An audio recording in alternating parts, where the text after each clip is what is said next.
们大家好，正月15一过，你们家的小朋友是不是都该上学了？家里的婶婶终于上学了。今天我和亮亮决定，让我们王子硕也先上幼儿园着，慢慢让他学习一些基本的生活技能着。儿子，想不想上幼儿园？想。真棒，有志气。今天准备先给我们儿子先照一个入园照，还有到时候接送卡上有我们一家3口的照片。走。走，这是我们王子硕第一次比较正式的照片了，好好照啊，儿子。接下来嘴巴合住，嘴巴合住。抬头宝贝，爱看着爱，好看一下。再拍一个接送卡上面的。微笑3、2、1，看我，好看一下。我也是照对。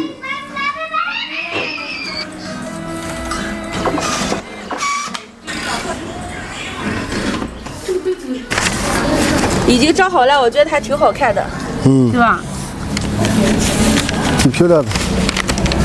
这下咱们明天就要去体检报名去啦。他上学。上学。上学这么兴奋啊！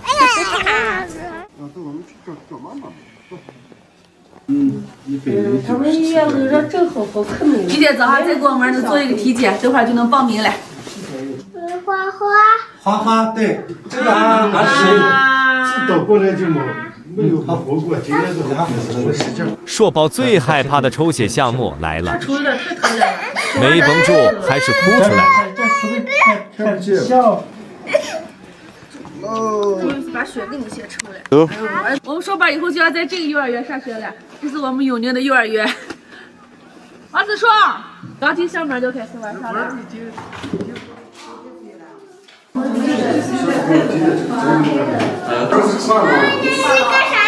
给你介绍一下，这2位以后就是你的老师了啊。这老师好。你说老师好。哎呀，